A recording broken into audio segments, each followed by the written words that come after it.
this demo, we are going to see how to create a new material. For that, we are going to go to the transaction code MM01. We press enter and we get to this screen. We see that is the screen for creating material. We see there is a field blank where we can enter the material number we want to give to this new material. We could also configure the system for creating them internally, just a sequence number. We are going to create a material called wheel RNGA. That is a wheel for a new model of a bicycle. The industry sector would allow us to assign different characteristics to this material. In this case, we are going to use the mechanical engineering. And finally, the material type is a very important field for the material number, as depending on that, we are going to have to enter or be able to enter different data. In this case, this wheel for us is going to be a raw material. Once we have entered this information, we can go to the select views to select which views of this material we are going to create. For this example, we are going to create the basic data, the views, and then multi-ones, that are the ones used in PP, in production planning. It doesn't make sense to create, for instance, work schedule. As we see, it is not even offered because we are creating a raw material and not a semi-finished or finished material that can be manufactured. On the other hand, we can choose the organizational levels, where we can choose the data we are going to enter for which plant is going to be. For instance, we are going to create data for the plant 1000. We could also enter the store allocation for which some of the fields are going to be entered. But now we are going to leave it blank. Press enter and we get to the material transaction where we can maintain the different fields a material needs for working with it in SAP. First of all, we see that the material number is populated in the material field. And here, as we see, when we see a field with this symbol, it means that this field is mandatory. So here, we should enter the description of this material. In this case, we are going to call it wheel NA. One of the most important fields is the base unit of measure. This is the smallest unit of measure with which this material is going to be managed in stock. We're going to use units for this material. Here we have different data that can give allow us to make different reports and other features like entering the old material number. If we change the material number for this wheel, we could enter here the old one. For instance, when we make a migration to a new system, we could use this field for entering the material number in the former system, etc. We also can give the dimensions of this material if they are needed in further processes. We can enter here for instance, the weight, the volume, etc. We can also enter the packaging in case we are talking about the packaging material data. And in the basic data too, we can see further information like the document or information typically related to engineering. If we press enter, we will go directly to the next view we have selected in the initial screen, in the selection screen. We see that automatically the base unit of measure is already populated because we entered it in the basic data one in view. Purchasing group this is used for grouping different purchases and making it easy for reporting or for other characteristics to group similar materials or materials that are purchased in a similar way. MRP type, this is one of the most important fields in production planning. This is going to be the field that is going to tell the system how this material is going to be planned.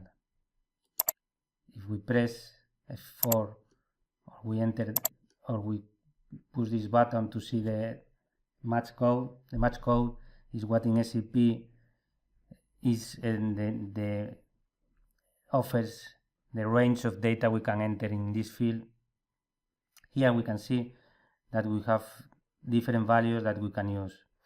Most important one, no planning. If we want that this material is not entered in the MRP run, we can just enter in here an ND and it is not going to be planned. Okay. Also, the most common one is the MRP PD, that is going to make that this material is taking into account the MRP, and if there are requirements for this material and no enough stock in our storage location in our plant, new proposals are going to be generated automatically by MRP.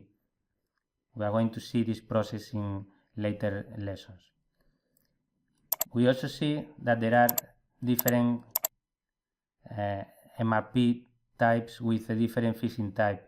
What we can do is to establish a fixed period in which we don't want the system to propose new purchase requisitions or plan orders, so we can use different types of fixing.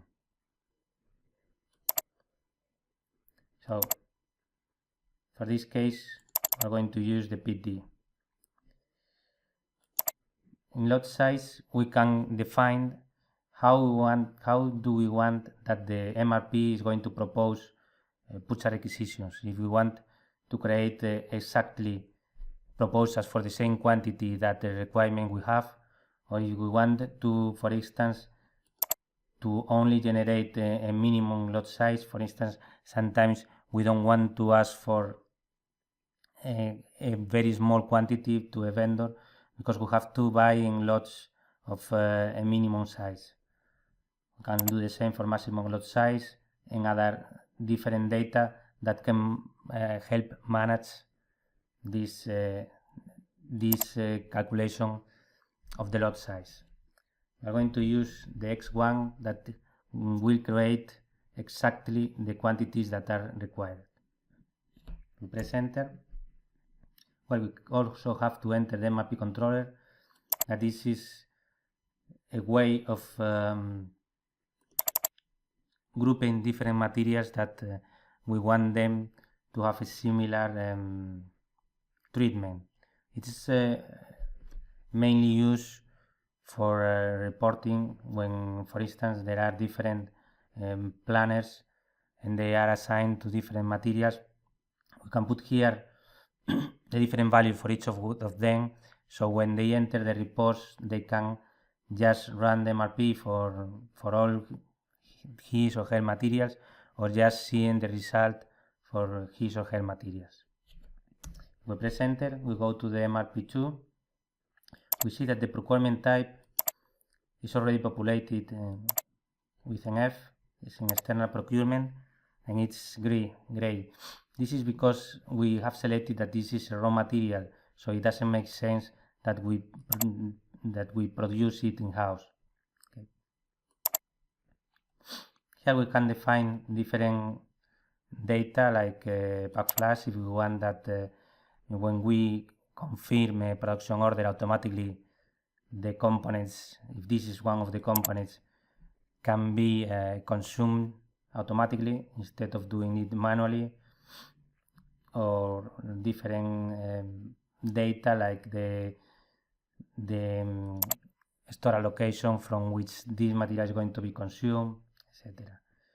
One of the important fields is the planned delivery time. Here we can enter the number of days that the vendor is required for sending us this material.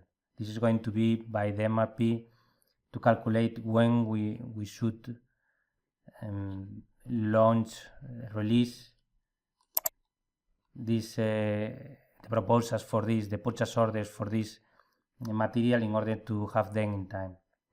So for instance, we can enter 30 days. We have to enter the scheduling margin key, where we can enter different margins that we can use in the production just for security. In the MRP3, we can define different ways of planning, especially for finished goods and semi-finished. We can define if we are going to plan with final assembly or without final assembly. We can define different availability checks, etc. And in the MRP4, we can define different production versions that it doesn't make sense for a raw material. So we are not going to enter any data in this view.